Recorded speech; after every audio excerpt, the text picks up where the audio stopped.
Well, then Swerve was competing. Well, here he came, the whole Mogul Embassy of Champions. What a modern day Paul Jones army came out on the stage. Just a random Samoan, Brian Cage wearing the face paint, Prince Nana acting it up. Tia Leone, Bishop Khan, AR Fox in tactical gear, all dressed in hoodies and everything. Swerve, at least Prince Nana got to talk. He said a couple sentences. And then Swerve started talking. I can understand if you have Swerve with Nana, his manager, if you have Swerve with AR Fox. When he comes out with 7 people and they all look like idiots, does that help or hurt him by being in a group of nobodies? I don't think any of this has been helping him. And again, this is going back to the original Mogul team with Rick Ross and the 2 tattooed freaks. And they called Darby Allin out because that issue is ongoing. And Darby came out, and Darby has found some emotion. I'm enjoying Darby's promos because at least he's into this, but he makes it sound real. He's like, I tried to help you, Fox. And you're really mad that I helped Nick Wayne?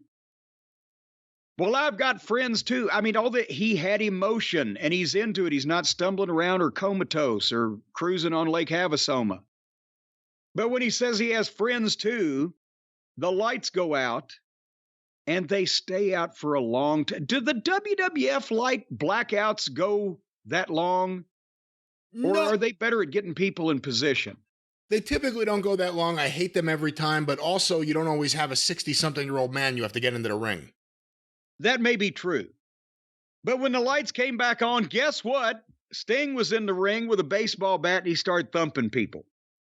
And that's when, did you see this? Somebody posted it on Twitter.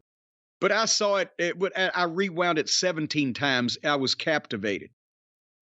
Darby, when Sting is starting to hit people in the ring with his bat, Darby wants to chase, I guess was it Fox or Swerve? I can't remember now. But one of them. And Darby's in the entranceway. So Darby comes down the ramp and turns left and is chasing his intended prey, who jumps over the guardrail into the people and is running up the stairs. And Darby is going to jump over and run after him. But one of the security guys at ringside sees the heel jump over the rail and realizes, I got to follow him. So he starts too. And right as they get to the rail, the security guy, who looks like he's about 230, 240, and Darby, who looks like he's about 130, 140, they're neck and neck coming to the finish line. And right as Darby's going to jump over the goddamn deal, the security guard puts his hands on the rail and jumps up and throws his legs to the side to jump over the barricade and drop kicked Darby in the fucking head. And Darby goes head first over. He lands hung out like Aunt Lola's wash on top of the barricade with his feet wiggling in the air because he's stuck. His head's down low and his feet are up high and his midsection's over the barricade because he just got kicked in the side of the face. And the security guy takes off and goes and gets the heel. And that was the goddamnest thing. Now the security people are beating up the fucking wrestlers.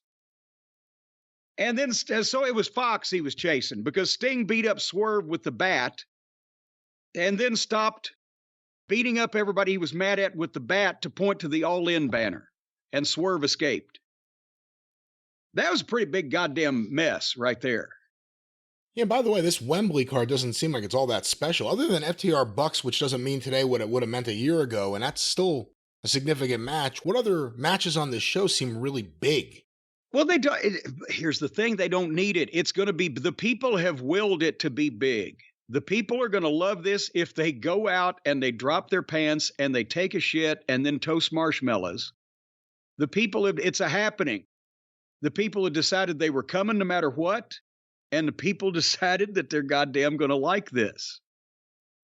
So they're bulletproof on this show. That security guard, that's the same guy that's been almost like an unofficial member of the Blackpool Combat Club, because whenever Moxley goes into the audience, he's right next to him to make sure no one will touch him or hit him or whatever. That's also, I believe, the same guy that, remember we had a letter on the air way back someone went to an AEW house show and they were told by a security guard, if Punk ever comes back, this company will die. That's the same guy, the drop kicker. Only other thought I'll have about this, they set up something with Sting and MJF months ago when MJF and Darby were going at it, and they never followed up on it.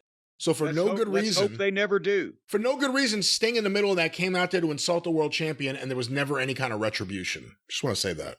But think about this. We need to keep MJF and Sting in different social circles. Because I know Sting's going to jump off of something, although he may have learned this last time. He's just come back from, I'm sure he had to have some type of dental surgery. But MJF and Sting is not a physical matchup, even for a short burst of flurried, simulated violence that we want to see, is it? It can't end well for MJF. No, it can't. So let's just not remind him of that.